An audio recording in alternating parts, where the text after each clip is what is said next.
আর্জেন্টিনার defence line নিয়ে অনেক কথা হচ্ছে, but the real question is কোন চারজন ফুটবলার অ্যাকচুয়ালি আর্জেন্টিনার রক্ষণভাগ সামলাবেন কিংবা কারা আসলে স্টার্টিং ইলেভেনে জায়গা পেতে চলেছেন।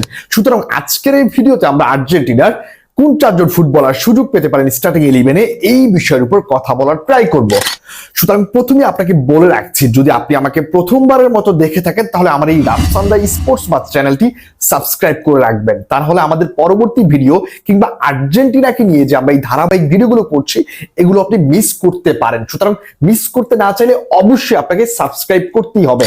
দেখুন, লিওনেল স্কালোনি এই মানুষটা সব সময় পরীক্ষিত ট্যালেন্ট এবং ইয়াং এবং এক্সপিরিয়েন্স, এই সকল বিষয়গুলোর উপর ভিত্তি করে তিনি স্টার্টিং 11 সাজিয়ে থাকেন এবং তিনি আসলে মনে বললে বা মন চাইলেই তিনি আসলে সবকিছু করেন না।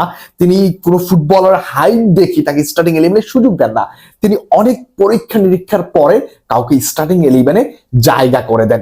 সেই জায়গা থেকে আপনাকে যদি আমি প্রথমে প্রশ্ন করি এই ভিডিওর শুরুতেই, যে আপনার কাছে কি মনে হয় কারা স্টার্টিং 11-এ সুযোগ পেতে পারেন আর্জেন্টিনার ব্যাকলাইনে, তখন আপনি হয়তোবা এই কথাগুলো বলবেন যে আমি রাইট ব্যাকে মলিনাকে চাই, আমি রাইট সেন্টার ব্যাকে ক্রিস্টিয়ান রোমেরোকে চাই, আমি লেফট সেন্টার ব্যাকে লিসান্দ্রো মার্টিনেজ চাই এবং আমি লেফট ফুল ব্যাকে আমি ভ্যালেন্টিন বার্কোকে চাই।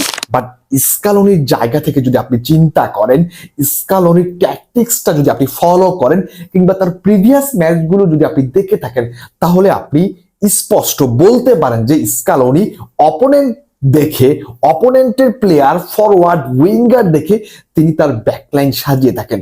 দেখুন, এই মুহূর্তে যদি আমাকে প্রশ্ন করা হয় আমি কোন স্টার্টিং 11 প্রেফার করব, তাহলে আমি বলতে চাই যে আমি রাইট ব্যাকে আমি অবশ্যই মলিনাকে চাইবো।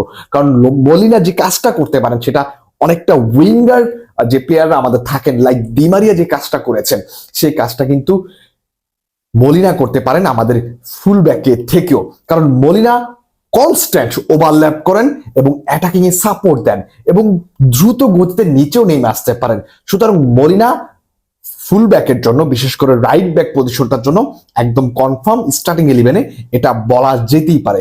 এরপরে যদি আপনি আমাকে প্রশ্ন করেন যে আমরা আসলে centre back, right centre back আসলে কাকে চাইবো বা আমার মতে আমি কাকে প্রেফার করব, সেই জায়গায় আমি অবশ্যই ক্রিস্টিয়ান রোমেরোকে রাখতে চাই। কারণ ক্রিস্টিয়ান রোমেরো ভাই ফ্রন্ট ফুট ফুটবলার বা ফ্রন্ট ফুট ডিফেন্ডার আপনি বলতে পারেন, যিনি কিনা লাইন ছেড়ে উপরে গিয়ে ডিফেন্স করতে পছন্দ করেন।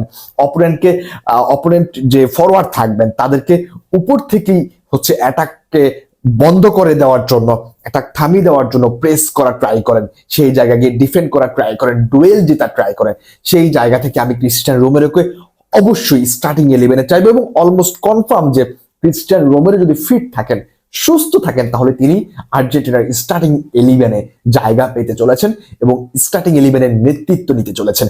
এরপর যদি আপনি আমাকে প্রশ্ন করেন যে আমাদের লেফট সেন্টার ব্যাক পজিশনটাতে আমি কাকে চাইতে পারি কিংবা কাকে প্রেফার করতে পারি, দেখেন এই জায়গাটাতে সবচেয়ে বড় প্রশ্ন। আপনি হয়তো বলতে পারেন যে আমি ক্রিস্টিয়ান রোমেরোর পাশে লিসান্দ্রো মার্টিনেজকে দেখতে চাই, বাট আমি বলবো যে আমি এখনো ক্রিস্টিয়ান রোমেরোর পাশে নিকোলাস ওতামেন্ডিকে দেখতে চাই। এখন এই কথার পর অনেকেই হয়তোবা রাগ করতে পারেন, মনক্ষুণ্ণ হইতে পারেন যে ভাই আপনি কি বলছেন, আপনি ওতামেন্ডির মতো বয়স্ক একজন ফুটবলার যিনি ব্লান্ডার করেন, অপোনেন্ট তার জন্য পেনাল্টি পেয়ে যায়, তাকে আপনি কেন এখনো স্টার্টিং 11-এ যাচ্ছেন, তাও ক্রিস্টিয়ান রোমেরোর পাশে। দেখুন, এই জায়গাটাতে সবচাইতে বড় খেলা ট্যাকটিক্যালি ডিফারেন্স। দেখুন, আপনার দলে অলরেডি একজন অ্যাগ্রেসিভ ডিফেন্ডার আছেন সেন্টার ব্যাক পজিশনে, যিনি ক্রিস্টিয়ান রোমেরো, এবং আপনার রাইট ফুল ব্যাক যিনি আছেন তিনি ওভারল্যাপ করেন, অ্যাগ্রেসিভ টাইপের, উপরে উঠে যান। অলরেডি আপনার right full back, right centre back দুইটা ফুটবলারই কিন্তু অ্যাগ্রেসিভ টাইপের ফুটবলার। একজন ফুল অ্যাটাকিং এ মনোনিবেশ দেন এবং আরেকজন লাইন ছেড়ে উপরে গিয়ে ডিফেন্স করতে পছন্দ করেন, ডুয়েল জিততে পছন্দ করেন।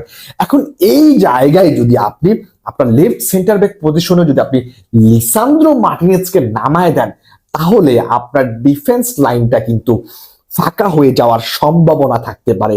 স্পেস তৈরি হয়ে যেতে পারে, যেখান থেকে অপোনেন্ট খুব সহজেই গোল আদায় করে নিতে পারে।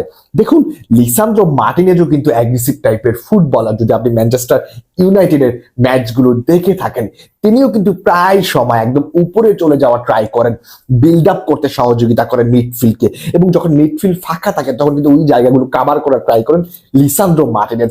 সেই জায়গা থেকে আপনার দলের তিনজন একই সাইডের ফুটবলার, মানে হচ্ছে right back, right centre back, left centre back যদি অ্যাগ্রেসিভ টাইপের ফুটবলার হয়ে যান, সেক্ষেত্রে কিন্তু ডিফেন্স লাইনে ফাঁকা হয়ে যাওয়ার সম্ভাবনা খুবই থাকেন।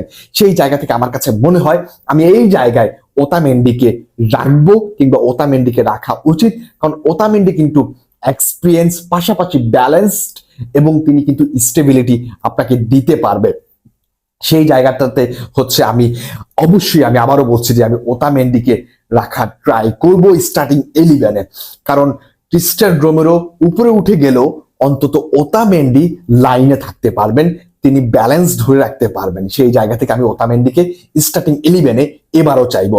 এবং যদি আমাকে বলেন যে আমি লেফট ব্যাকে কাকে চাইবো, দেখুন এই জায়গায় আপনার কাছে মনে হইতে পারে যে ভ্যালেন্টিন বার্কোর থাকা উচিত, বাট আমার কাছে ভ্যালেন্টিন বার্কোর বর্তমান তিনি ক্লাবে যে রোলটা পালন করছেন সেটা অনেকটাই হচ্ছে মিডফিল্ড টাইপের রোল। সেই জায়গা থেকে আমার কাছে মনে হয় যে সেই জায়গা থেকে তাগলিফিকো বেটার অপশন হতে পারে, এবং পরীক্ষিত একজন ফুটবলার এবং ব্যালেন্সড একজন ফুটবলার, যাকে আপনি দেখবেন যে ডিফেন্স লাইন ধরে খেলতে সে খুব বেশি উপরে উঠে না, এবং উপরে উঠলেও সে কিন্তু ডিফেন্সিভলি আমার কাছে মনে হয় যে অনেকটাই সলিড। সেই জায়গা থেকে আমার কাছে মনে হয় যে আমরা স্টার্টিং 11 আর্জেন্টিনার ওয়ার্ল্ড কাপে এরকমটাই দেখতে পারি, যে এই জায়গাটাতে হচ্ছে আমাদের রাইট ব্যাক পজিশনে মলিনা থাকবেন, এবং হচ্ছে আমাদের রাইট সেন্টার ব্যাক পজিশনে ক্রিস্টিয়ান রোমেরো থাকবেন, এবং হচ্ছে আমাদের লেফট সেন্টার ব্যাকে হচ্ছে নিকোলাস ওতামেন্ডি থাকবেন, এবং হচ্ছে আমাদের লেফট ব্যাক পজিশনটাতে থাকবেন নিকোলাস তাগলিফিকো। সো এই হচ্ছে আমার 4-ম্যান ডিফেন্স লাইন আর্জেন্টিনার স্টার্টিং 11, যারা কিনা হচ্ছে ওয়ার্ল্ড কাপের রক্ষণভাগের দায়িত্ব সামলাতে পারেন। দেখুন, আমার অ্যানালাইসিস ভুল হইতে পারে, আমার কথার ভিতর ভুল থাকতে পারে, বাট আপনার মতে কোন চারজন ফুটবলার আসলে আর্জেন্টিনার ওয়ার্ল্ড কাপ স্কোয়াডের রক্ষণভাগ সামলাতে পারেন বলে আপনি মনে করছেন, অবশ্যই আপনি কমেন্ট বক্সে লিখে জানাবেন। সবাইকে অসংখ্য ধন্যবাদ। আবারও বলছি, যদি ভিডিওটা ন্যূনতম আপনার কাছে ভালো লেগে থাকে অবশ্যই সাবস্ক্রাইব করতে ভুলবেন না। তাছাড়া আমার এই চ্যানেলে এখন থেকে আপনাদের জন্য আর্জেন্টিনা নিয়ে বিভিন্ন পর্ব থাকবে, বিভিন্ন পজিশন নিয়ে কথা বলবো, এবং বিশ্বকাপ ধরে যদি আমরা ইনশাআল্লাহ একসাথে থাকতে পারি অনেক আলোচনা করতে পারবো। সবাইকে অসংখ্য ধন্যবাদ। আল্লাহ হাফেজ। আসসালামু আলাইকুম।